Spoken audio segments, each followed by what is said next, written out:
Why do people lose what they work so hard to build? Why do valuable relationships suddenly fall apart? Why do some people gain possessions but fail to keep them? Why do families, friendships, businesses, and opportunities deteriorate over time?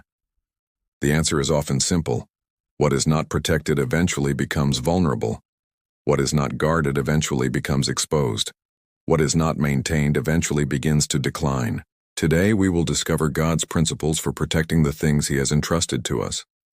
Because stewardship is not only about receiving blessings, it is also about protecting them. Have you ever lost something valuable?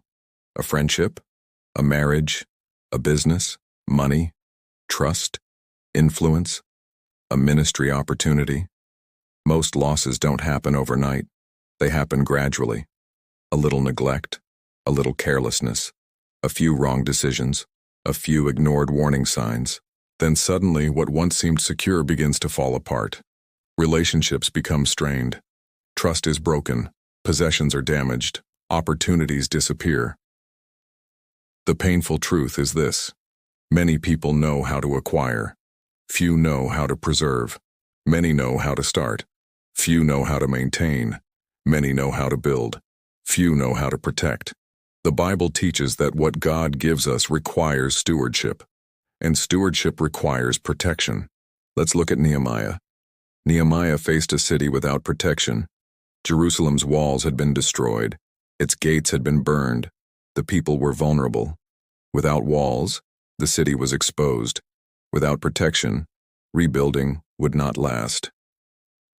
Nehemiah understood something powerful. What is valuable must be protected. So he prayed, he planned, he organized, he rebuilt, but he also guarded the work.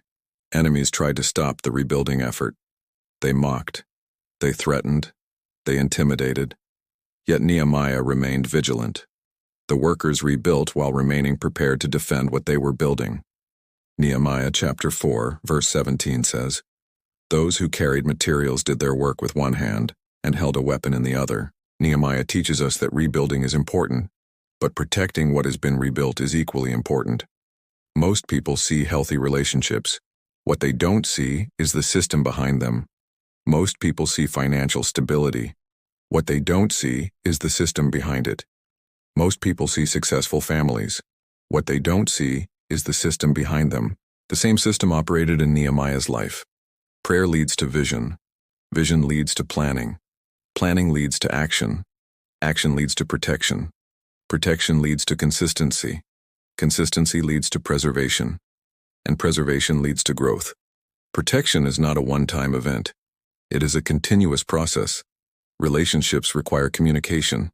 Trust requires integrity. Finances require stewardship. Purpose requires discipline. Everything valuable survives because someone protects it. What you ignore eventually weakens. What you protect becomes stronger. God established a kingdom law. Faithful stewardship preserves what God entrusts to us. God blesses responsibility. God honors diligence. God rewards faithfulness. Proverbs chapter 4 verse 23 says, "Above all else guard your heart, for everything you do flows from it." Notice where protection begins. Not with possessions, not with money, not with buildings. Protection begins with the heart, because everything flows from it.